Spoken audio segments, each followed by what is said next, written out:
At 0923 hours on June 14, 2025, the USS Princeton was conducting another routine freedom of navigation patrol in the South China Sea when her spy radar painted something that would nearly start World War II, a Chinese-type 052D destroyer that had been loitering at 200 kilometers just as she suddenly accelerated from 18 to 30 knots in under 90 seconds. Unknown to the Americans, the John Chang's captain had just received orders from Beijing: intercept the Americans and make them blink first. But Beijing was about to learn why challenging the US Navy in open water remains a spectacularly stupid idea. The Nimitz carrier strike group you see here had been doing what American sailors have done best for 75 years: keeping the world's most important sea lanes open so Chinese factories could sell their cheap electronics to Best Buy. They were 180 nautical miles from the nearest Chinese territory in international waters where $3.4 trillion in annual trade flows like clockwork. The strike group's mission was textbook freedom of navigation: predictable course, transparent intentions, and the kind of professional conduct that separates real navies from floating militia. At 0926, the target classification was complete. The radar operators had positively identified a Type 052D destroyer of the Chinese Navy with a threat assessment of moderate to high.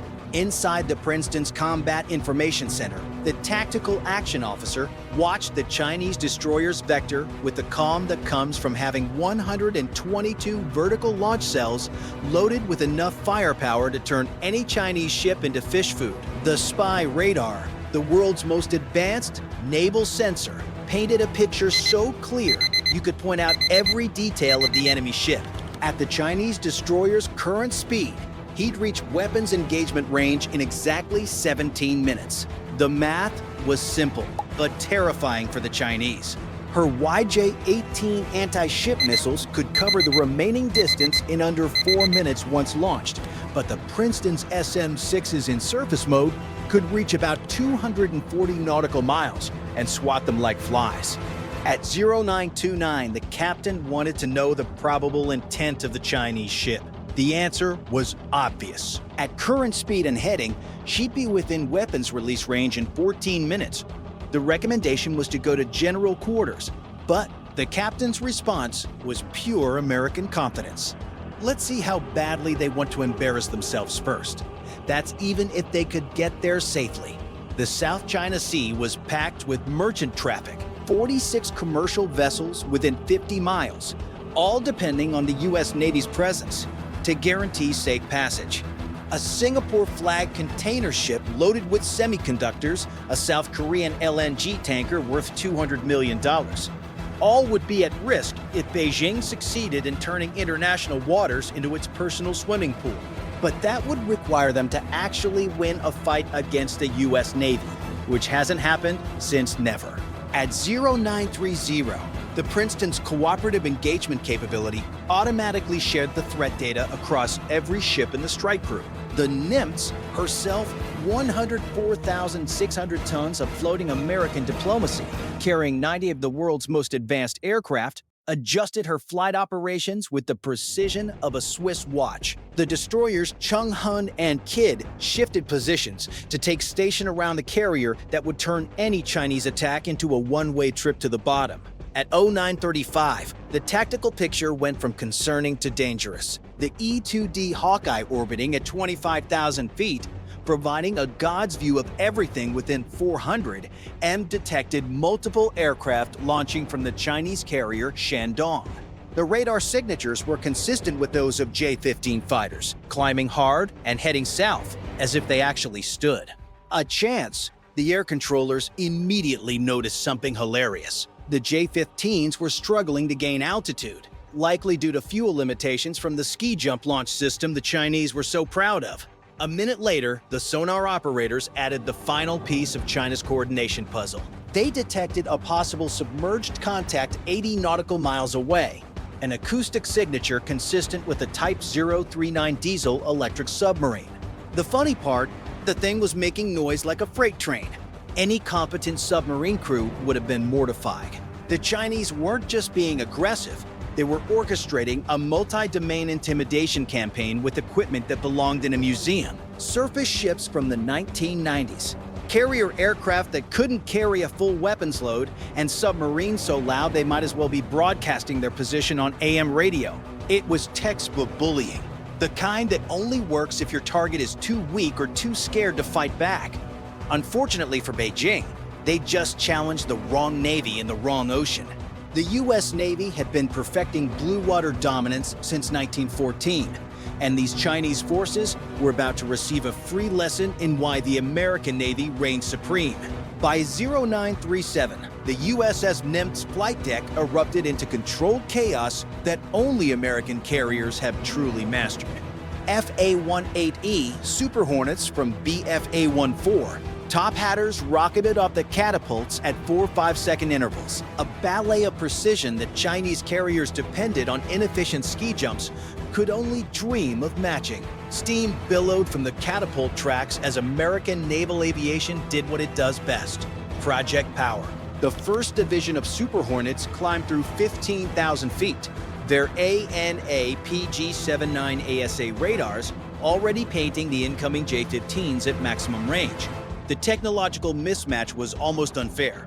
The APG-79's 00 transmit-receive modules could track dozens of targets simultaneously, while the J-15's mechanically scanned radar swept back and forth like a lighthouse broadcasting its position to anyone listening. The J-15s were struggling for altitude, a painful reminder of the Shandong ski jump limitations. Without catapults, they launched with reduced fuel and weapons loads. They were climbing hard to gain an energy advantage, but burning fuel at a faster rate. Meanwhile, the American fighters launched at full combat weight, had fuel to spare, and carried hands rated E for everyone. However, the weapon and fuel loadout was just the advantage the Chinese could physically see. Every F-18 was connected via Link 16, sharing sensor data in real time. When one aircraft saw something, they all saw it. Chinese pilots, meanwhile, relied on voice commands and individual sensors, like fighting a network team while blindfolded. The technological gap wasn't measured in years, but decades. The E-18G Growlers entered the fight without firing a shot. These electronic warfare variants carried ALQ-9 jamming pods that could fry enemy electronics from 100 miles away. As they established their jamming orbits, Chinese communications began to fragment. On Chinese radar screens, ghost contacts multiplied. American fighters appeared and disappeared, multiplied and merged. What looked like 4 F-18s became 12, then 20. Radar locks broke and reformed constantly. The J-15 pilots found themselves fighting phantoms while real threats maneuvered unseen. The Americans executed a tactical spread called the Wall, a defensive formation perfected over decades. A high cab at 35,000 feet, medium at 25,000, and low at 15,000. Multiple overlapping engagement zones, mutual support, and nowhere for the Chinese to go without entering someone's weapons envelope. The Americans had the Chinese in a vice 3 times over. The Chinese formation, by contrast, remain. D.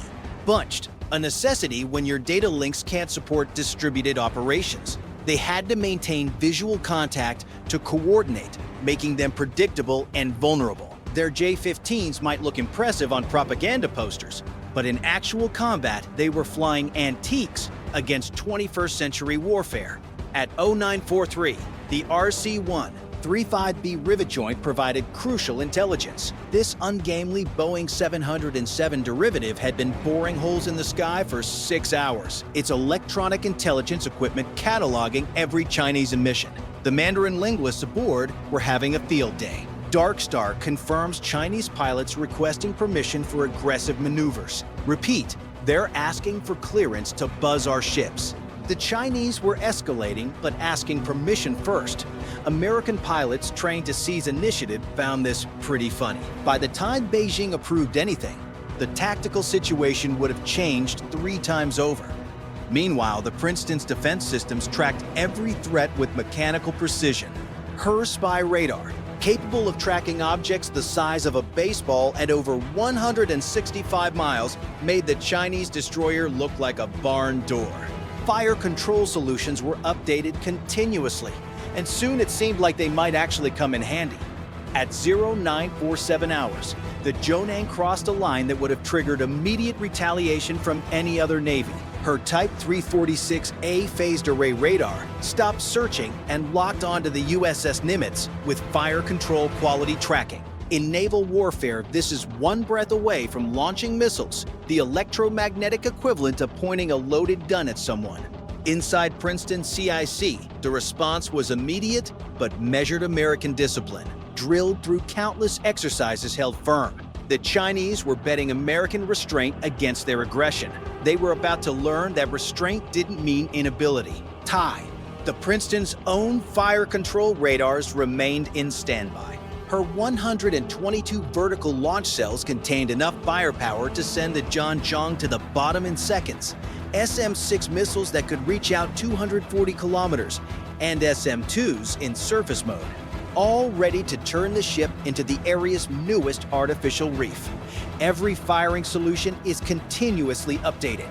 The Chinese destroyer was at risk from multiple systems, from multiple angles, with zero chance of survival if this situation escalated.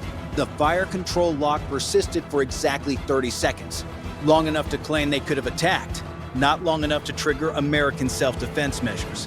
It was choreographed aggression, but against the wrong opponent. The Princeton's crew documented everything: timestamps, signal characteristics, and bearing data. Information that would be quite useful in a real shooting war. But despite the Chinese ship stopping its illumination, things were far from over. In the air, a J-15 pilot decided to demonstrate his own recklessness, breaking from formation.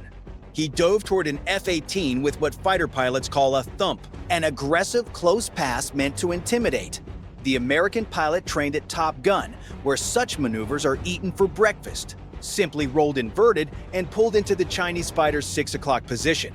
For 3 seconds, the American had a perfect firing solution. His helmet-mounted display showed the Chinese fighter engines glowing hot in infrared. One squeeze of the trigger would send an AIM-9X Sidewinder straight up the J-15's tailpipe.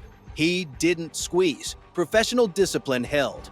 The moment passed, but the Chinese still had one trick up their sleeve. The Chinese escalation reached its peak when the submarine made its move. The Type 039 diesel-electric boat had been creeping closer, using the layer depth to mask its approach. At 0951, it made a critical error, raising. It snorkeled to recharge batteries. Teo's sonar subsurface contact, bearing 159, range 15,000 yards. Contact is snorkeling, classified as probable type 039. He's making noise like a freight train.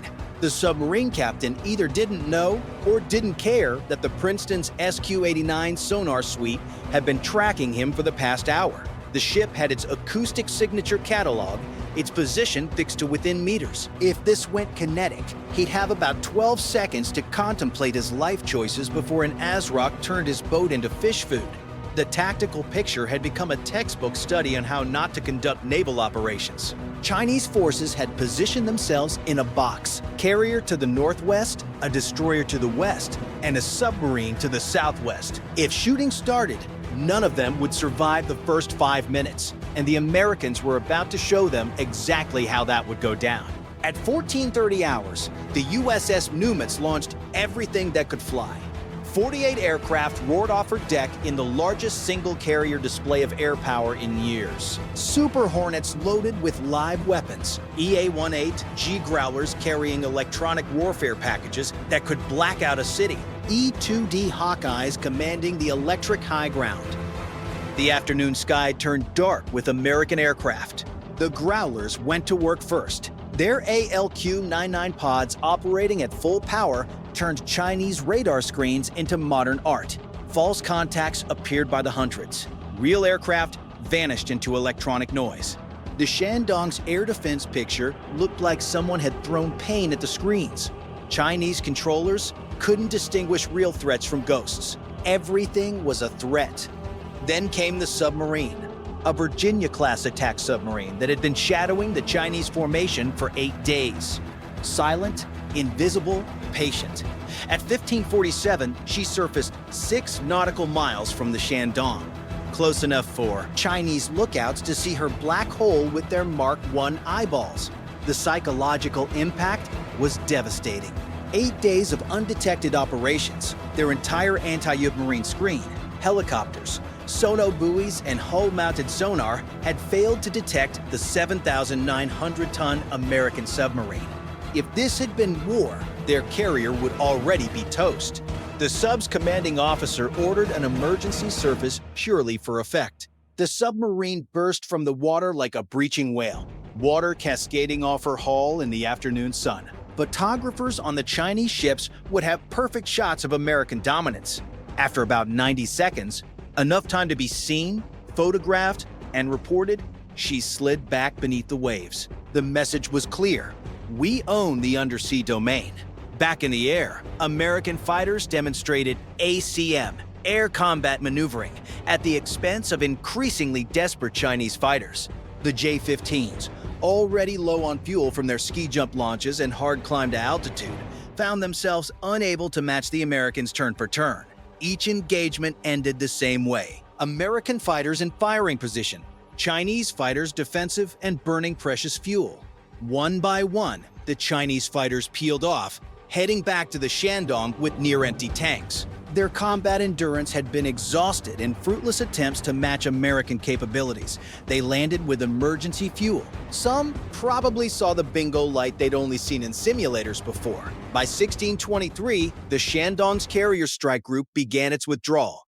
Official Chinese communications spoke of completing scheduled exercises, but everyone knew the truth. They'd come to demonstrate Chinese naval power, to intimidate lawful navigation, to claim waters that didn't belong to them. Instead, they'd received a lesson in why the South China Sea is America's sixth Great Lake.